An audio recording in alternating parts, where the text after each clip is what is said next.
साथी श्री जी किशन रेड्डी जी,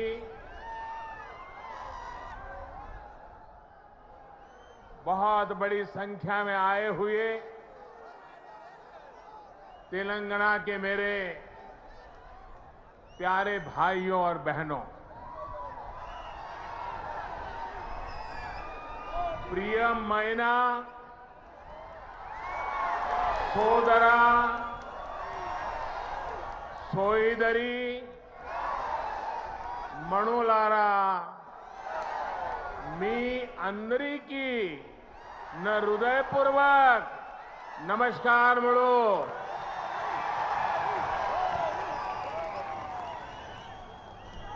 महान क्रांतिकारियों की धरती तेलंगाना को मेरा शत शत प्रणाम।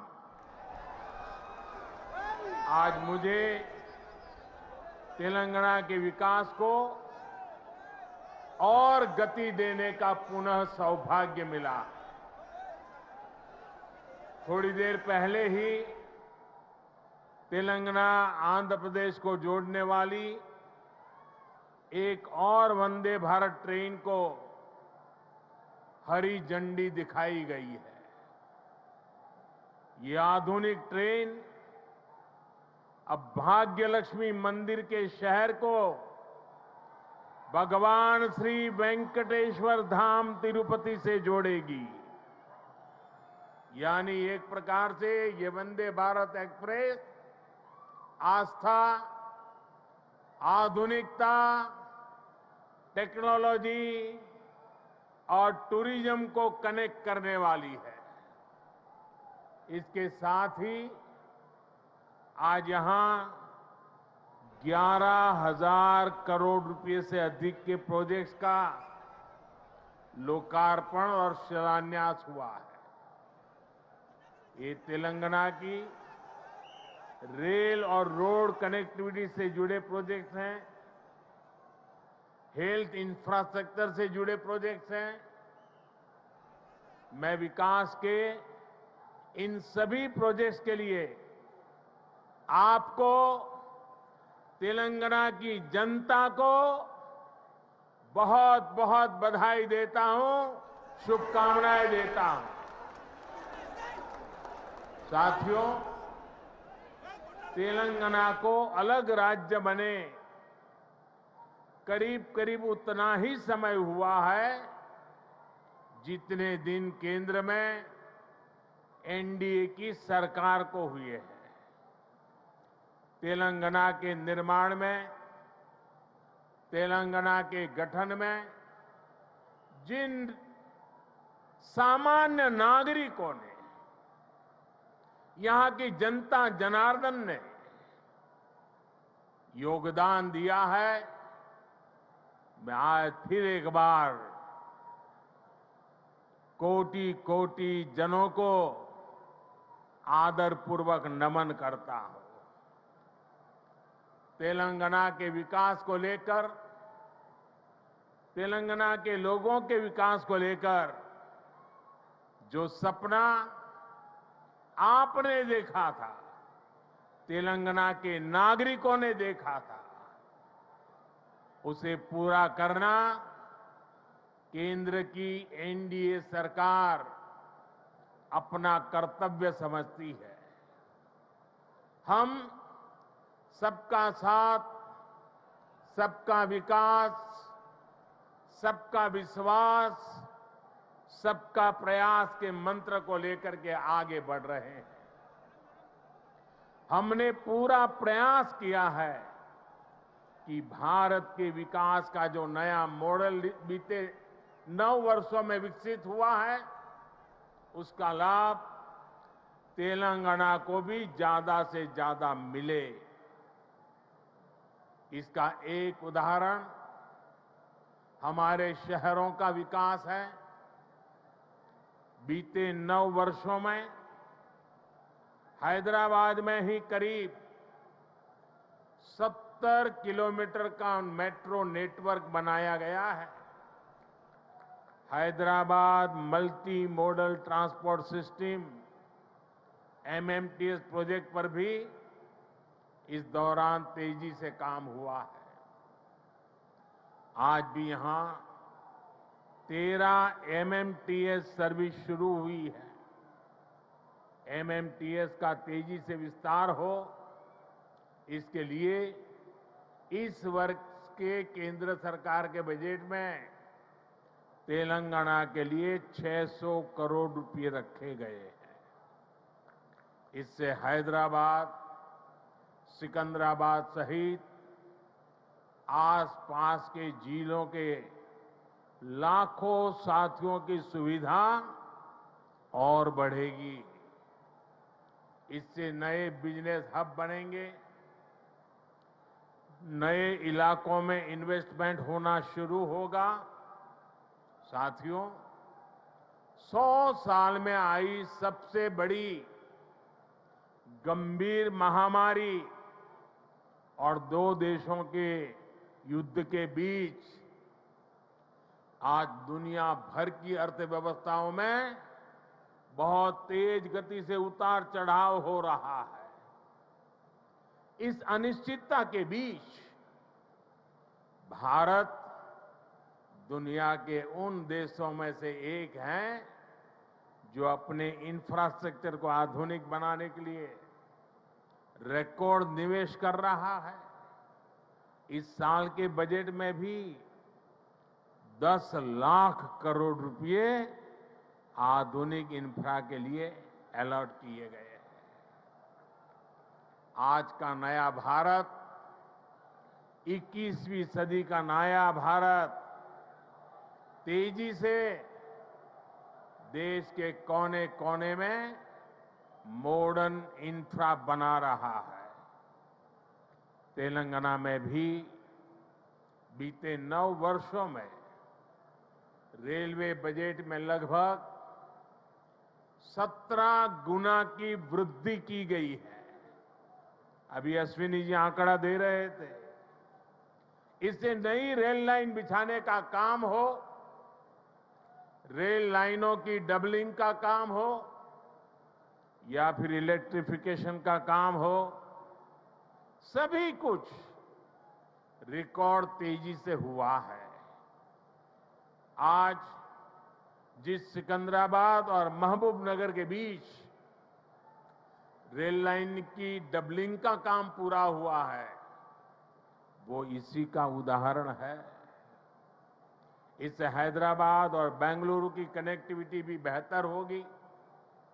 देश भर के बड़े रेलवे स्टेशनों को आधुनिक बनाने का जो अभियान शुरू हुआ है, उसका लाभ भी तेलंगाना को मिल रहा है। सिकंदराबाद रेलवे स्टेशन का विकास भी इसी अभियान का हिस्सा है। साथियों, रेलवे के साथ ही केंद्र सरकार द्वारा तेलंगाना में हाईवे का नेटवर्क भी तेज गति से विकसित किया जा रहा है। आज 4 हाईवे प्रोजेक्ट का शिलान्यास यहां हुआ है। 2300 करोड़ की लागत से अक्कलकोट कर्नूल सेक्शन को हो, 1300 करोड़ की लागत से महबूबनगर चिंचोली सेक्शन का काम हो, करीब 900 करोड़ रुपए की लागत से कलवाकुर्ती कोल्हापुर हाईवे का काम हो, 2700 करोड़ की लागत से खम्मम देवरापल्ली सेक्शन का काम हो। केंद्र सरकार तेलंगाना में आधुनिक नेशनल हाईवे निर्माण के लिए पूरी शक्ति से जुटी है। केंद्र सरकार के निरंतर प्रयास की वजह से आज तेलंगाना में नेशनल हाईवे की लंबाई 2 गुनी हो चुकी है।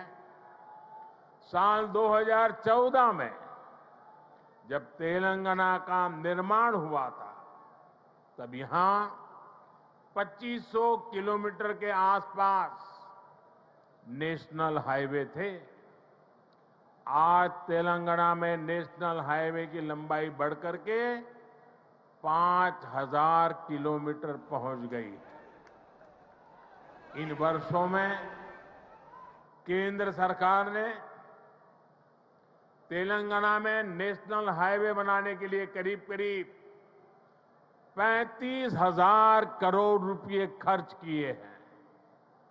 इस समय भी तेलंगाना में 60,000 करोड़ रुपए के रोड प्रोजेक्ट्स पर काम चल रहा है।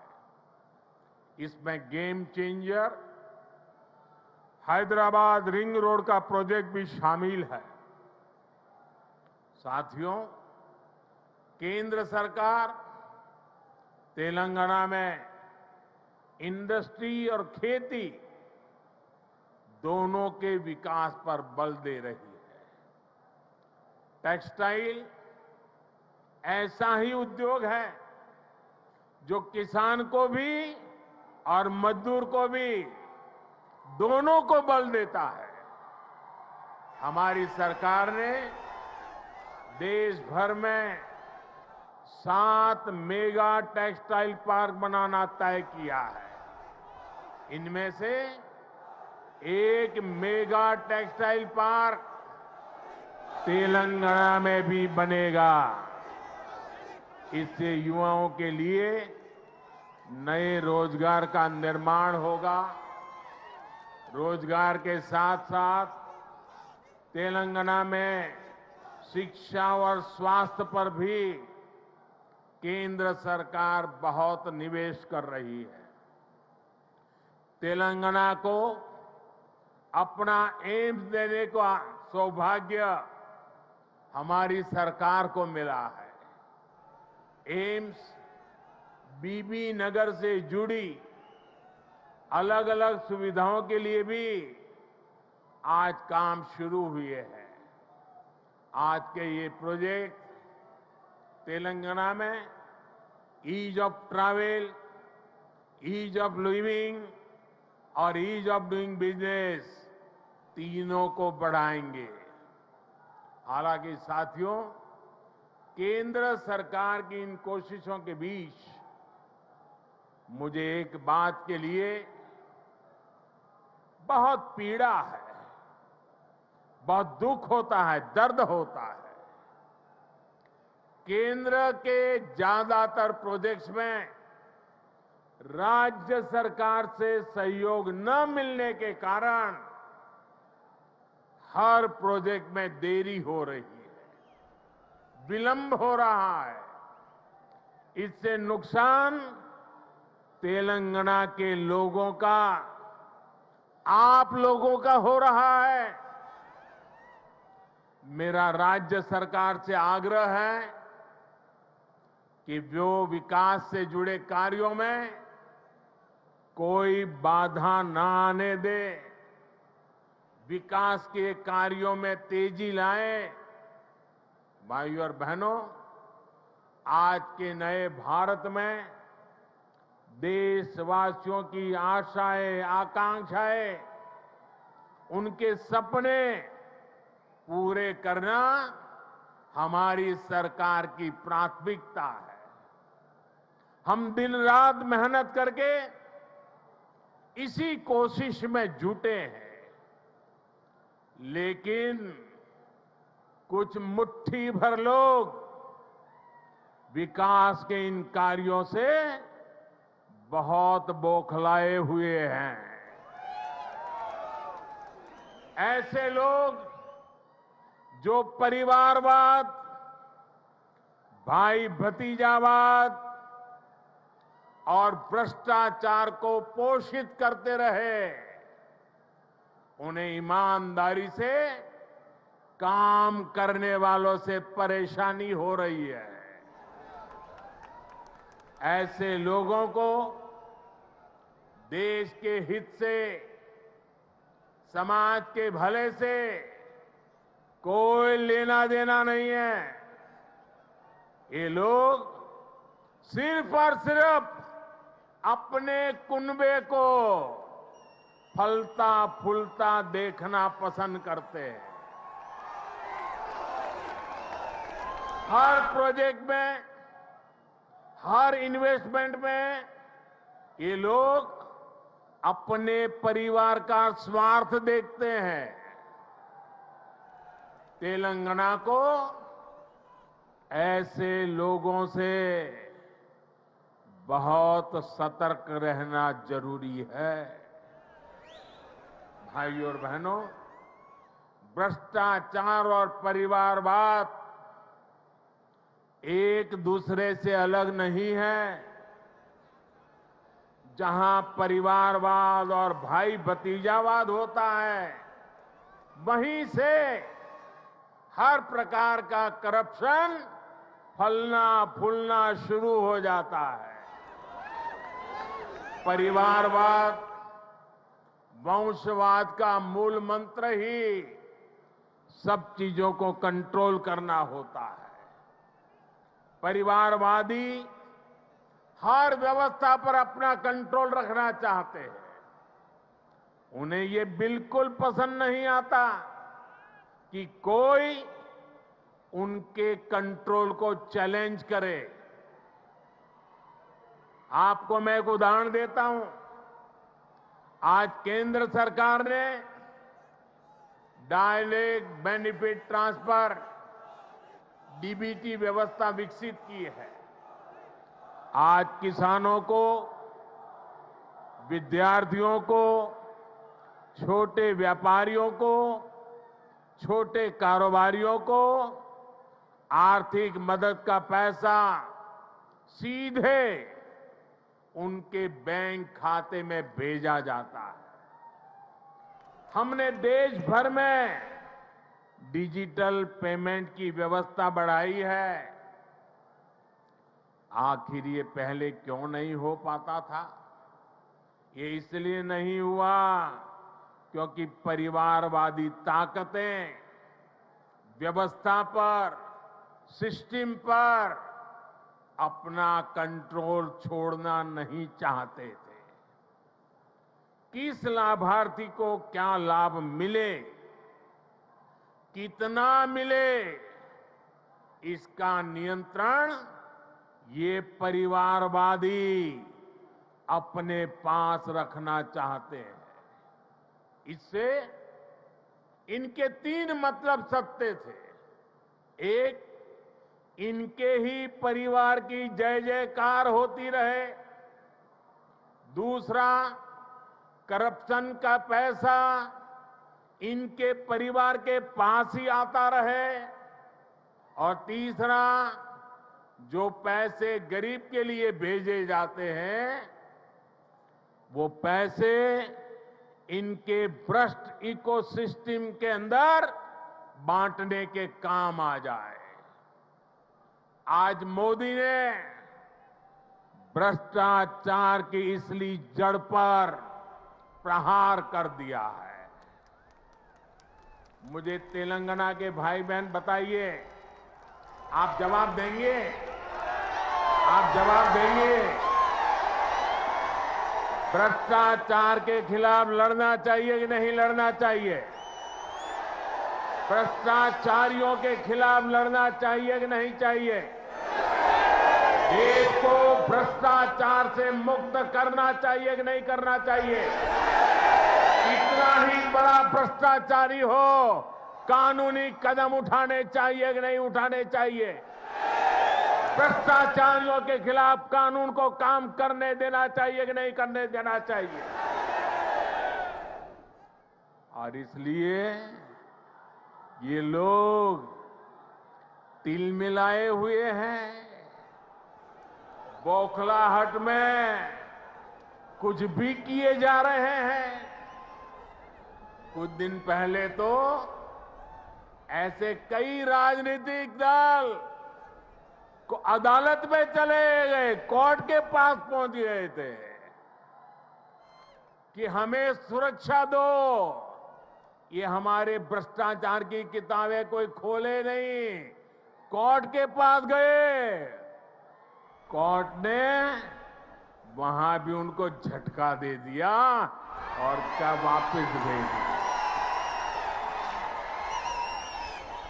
भाई और बहनों, जब सबका साथ, सबका विकास की भावना से काम होता है तो सच्चे अर्थों में लोकतंत्र मजबूत होता है। तब वंचितों, शोषितों, पीड़ितों को वरीयता मिलती है।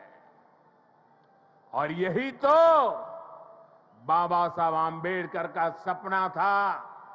यही तो संविधान की सच्ची भावना है।